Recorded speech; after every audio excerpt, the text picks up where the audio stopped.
Greetings, everybody. Welcome to another edition of Sandwich Kingdom Master Builder Series. Master Builder. Yes, this is where I teach the fundamentals of sandwich artistry, focusing on the basics, not trying anything too outlandish, and hopefully teaching you some cooking tips and fundamentals, again, through the artistry of sandwiches. If you're watching on YouTube, welcome. Please subscribe, like everything, share with everybody. Really trying to build this YouTube presence so I can make the most sandwiches for the most amount of people. If you're not watching on YouTube, do it. Go over there right now, YouTube, Jeff Mauro Sandwich Kingdom, and subscribe and do a thumbs up and watch all the videos and share them with your friends, all right? The more of you watch, the more sandwiches I can make, the more reviews I can make, the more times I can put on that beautiful golden Amazon Essentials crown and taste sandwiches all over the world. So this is the future, guys, and I'm just the king of the future, okay? I was thinking, I'm like, should I wear my crown for future? No? I say we do this crownless. I've been thinking about it, actually. I think it's good for people to see you without the crown. Without the crown. Okay, that's fine. I don't need to wear the crown when I'm talking business, and the business we're talking is probably the most accessible sandwich in the world. It's beloved by both children and adults. It's oftentimes overcomplicated. It's oftentimes overstuffed, but the beauty of this sandwich lies in the simplicity of it. Ladies and gentlemen, for this Sandwich Kingdom Master Builder Series, Master Builder. we're making a grilled cheese sandwich. That's right. We got all our mise en place here. I got a nonstick pan with a lid, preferably a glass lid so we can see and peek in there. I'll tell you why in a minute. I got my heat on a fairly low. I got my cutting board, I got a knife, I got a nice thin spatula, nothing too thick. This is a good nonstick pan, but it's also metal safe too. I got some soft room temperature butter. I got a tomato. I'm gonna make one with tomato and one without. It's the same great sandwich. I love tomatoes. And at the market today, these beefsteak tomatoes are looking almost CGI quality, Emily, AI quality. We got American cheese, fresh bread, and salt. Let's have a conversation about the cheese. This is, I think, the biggest point of contention for most people making grilled cheese. I'm a purist. You can fight me, you can argue with me on this, but I am gonna say that the number one quintessential cheese for a grilled cheese sandwich is good old deli sliced American, right from the deli case. Sliced to these specification, not too thick, not too thin, right? You can peel it off, but also it kind of has that thinness where it melts appropriately in relation to the golden browning of the bread. I love good American cheese. There's some great brands out there. This is actually Boar's Head. They make great American cheese. I almost went white American, Emily, Wow. but not in this climate. So we're gonna do yellow American. We're gonna do good quality butter. And then of course the bread. I don't need no hand-cut artisanal sourdough loaf. I don't need even a bowl of French bread or Italian bread with crust on it. You need good, thick, fresh white bread. This is actually, it's got a little brioche hue to Emily. So it's got a little fortification in there with some, probably a little additional fat you find in brioche. And this is, I don't know, Aunt Millie's. It's made in the Midwest. I went to the entire bread aisle and I found, of course, per Jeff's rules, the freshest bread available. So I'm gonna grab about 4 slices of this. Again, thickness is key in this, right? You want something spongy and soft and pillowy, but you don't want anything with too robust of a crust. Too robust of a crust ain't a must. That's Dan right there. There's Chef Dan. Say hi. He's the master pizzaiola here at the North American Culinary and Pizza Academy, where Mauro Provisions is headquartered, hence this unique kitchen we're in right now. But can I be honest with you? What? Sarah doesn't want us shooting in the kitchen. I knew that's why you were like, oh, we're going to shoot so it's easier. The old battle axe was like, don't, please, God. She didn't say it, but it makes her happier when I choose to shoot here. And this is lovely. And Oh, what a husband. what a husband. I am. I'm one of the best. That's what nobody says, Emily. So we're here. And Mauro Provisions is literally our office and warehouse is connected to this. So it's a, best of both worlds. And they got great pizzas here, too. So hopefully. That's true. They have a whole 5-day class today. So there's people, yes, there's like 8 people rolling dough as we speak. So, it's part of why I'm here. All right, so we got our bread, our cheese. I'm gonna cut some tomatoes with a really sharp knife, not too thick, because you want your teeth to run right through that. Not too thin, not like how oftentimes you find like on a sub sandwich, it's like shaved almost. This way, we got something with a little toothiness to it, but also you don't have to wrestle it with your teeth. This is the simplest sandwich. Like this is one of those things you make when you ain't got nothing else but cheese and bread in the fridge and some butter. I'm gonna take that soft butter, right, and I'm gonna spread it. Now, why am I spreading it and not just throwing it in the pan? The hot pan and the cold, fatty butter have a very, very intense fling in the pan to start out with, hot and heavy. Just like Emily and Mikey Savage when they started dating. It was hot and heavy. Emily was swimming in Dior Sauvage. When that fat hits a pan, you're losing half the fat to the atmosphere. It's burning the butter, and you're really not coming in contact with the bread directly. So when we smear crust to crust is a must, as always. That room temperature butter on the outside of the bread, you're making sure full, top to bottom, pole to pole, 360 degree golden brown protection.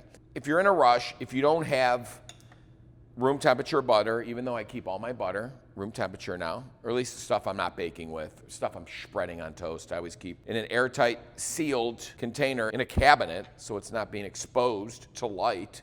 That's how serious I am, Emily, about my room temperature butter. Yeah, you don't want to lose any of that. Well, what do you think about a butter bell? A butter bell? I've tried it. It skeeves me out.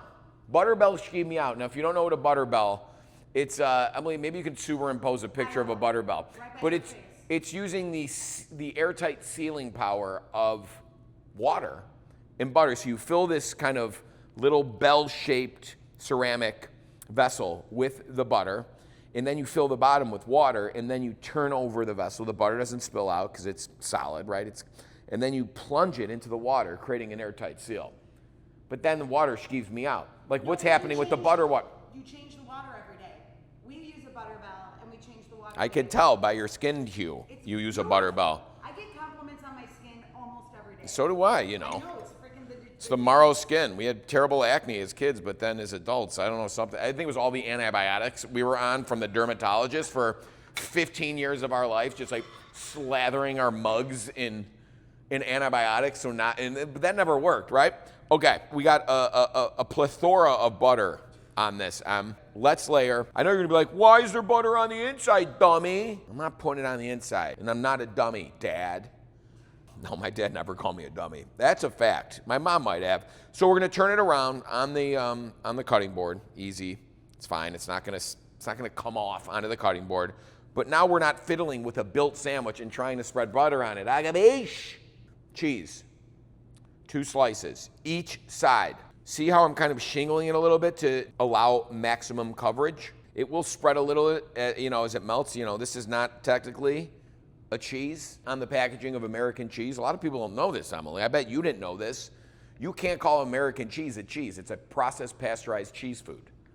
That's because it's made with things, emulsifiers, and special little ingredients that make it melt so gooey. And that's what we love about it. I'm gonna do another treat pack here, Em. That's tomato. That's not tomato. Now I'm gonna hit it. Little salt. That's it. I got my pan on low. Here we go, Emily. You're gonna want to get this. I'm getting it. Now you always want it gently. Do you hear that on the microphone? Is it picking it up? Shh. Gentle sizzle. Gentle. If this is an aggressive sizzle when you put this buttered bread into the pan, it means you're going to have dark exterior, not golden, and an inferior interior, not gooey. So we want gooey interior, golden brown exterior. To ensure that, you got to control your heat. You got to make sure your butter's spread directly on the bread. You got to make sure you're in a nonstick pan, and you got to make sure you dome it. And you let nature do its thing, okay? And you wait patiently.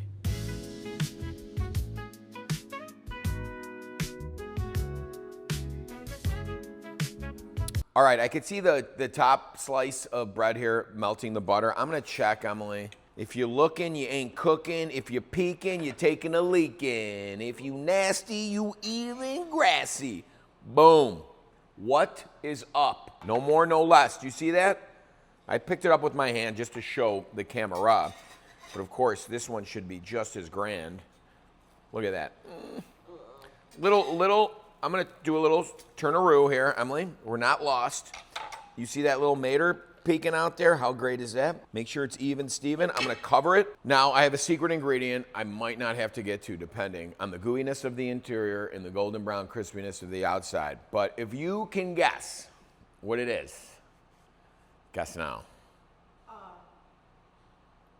I'll give you a clue, Emily, before you make a stupid ass guess. You see it everywhere. You can cover yourself in it, but if you don't have it, you will die. And comes with salt or without salt. And it can also kill you. And it's also sometimes delicious. And you can find it mostly in every house in the world. Readily available in most rooms in the house. Okay. Battery acid? I don't know. Fuck you, dumbass. All those descriptors, no freaking clue. All right, how about a visual clue, dum-dum? Yes, please. Vinegar? Water. What? What? All right, so, oh yeah, Jimmy. Now, we've been really good about getting it gooey and controlling our heat. Okay? So this is a little diner trick. They do it on a lot of flat tops. Expedite the gooey middling of it without compromising anything else. And that's a little splash of this readily available H2O, AKA Tap Stock. And what we're gonna do is we're gonna get our lid ready here. You gotta get it in the pan now. Don't be silly. Boom, just a little splash. You see it's not coming in contact with the bread, but what we're doing is creating the dome of steam, a vortex of warm, moist heat that will not compromise the texture of the bread, but will help kind of heat up the environment to ensure that middle is, again, what is the key word for the middle? Gooey. And we just ran into the light rig again. All right, I think we're getting really close here, but I'm gonna let this steam do its magic. I'm gonna check the bottom, and then we're gonna cut, and we're gonna plate, and we're gonna take a bite. Don't go anywhere. We'll be right back after these messages. Are you thirsty? Are you cold? Do you need hydration? Look no further than Jeff Mauro's Tap Stock. That's right, tap water. All you gotta do is turn on the sink and Jeff Mauro's Tap Stock is yours for free or for a small price every month, depending on your water factory by your house. But you can see it's unlimited. Get it in your bathroom, in your basement, laundry basin. You can get it upstairs, get it downstairs, get it in the garage via the hose. You can get anywhere you want. Tap the link right now and subscribe to get your first trial run of Jeff Mauro's Tap Stock. I just drooled. Welcome back. Okay, we are ready to check. Emily, you see that? Is that not perfect? Again, we're never smashing this either. That's almost there. I'm gonna let that go for a minute. Just a quick peek. That's one with the tomatoes. You can see a little goo. All right, I'm gonna take this guy. Perfect. You gotta cut into this when it's hot, Emily, so you get that magical factor. I think it's sacrilege to cut a grilled cheese down the center. I think this needs a strong bias cut diagonal, classic diner style. Zero resistant, hot knife. Ooh, I can already see the grabbers on that knife there. Oh, Emily, look at that. Is that just not so inviting? Tomato, American cheese become one. Now I got this guy here, Emily. We'll clean our knife up here, right? Like we'd be carving a roast. That's how we treat this sandwich. Most parents want this. You know, you're gonna order a steak at a restaurant, but then your kid gets the grilled cheese. What are you gonna take a bite of instantly? That's it. That's the purest one right there. That's pure. Look at perfectly griddled bread. Gooey American, 4 slices, no cheddar, no provolone, no mozzarella, just American gooey cheese. Man. The difference is in the good American cheese. That's really it. Good butter, good bread, good American cheese. Believe it or not all American cheese is created equal. But you can tell just the flavor, the saltiness, just a little bit of that sea salt too. All right, I'm excited about this one. That's with the tomato.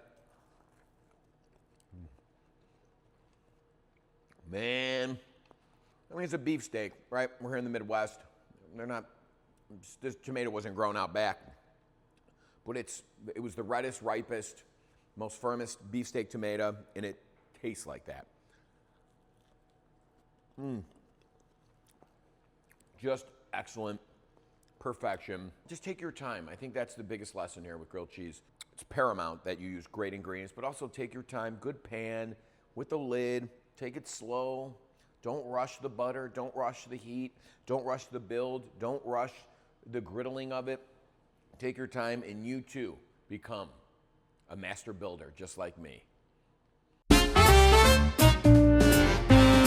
Master Builder. Wait, real quick before I go, subscribe, okay? Like and subscribe this. Tell all your friends about this. This is the future. Master Builder Series, taking over every sandwich build one layer at a time. Print that, Emily.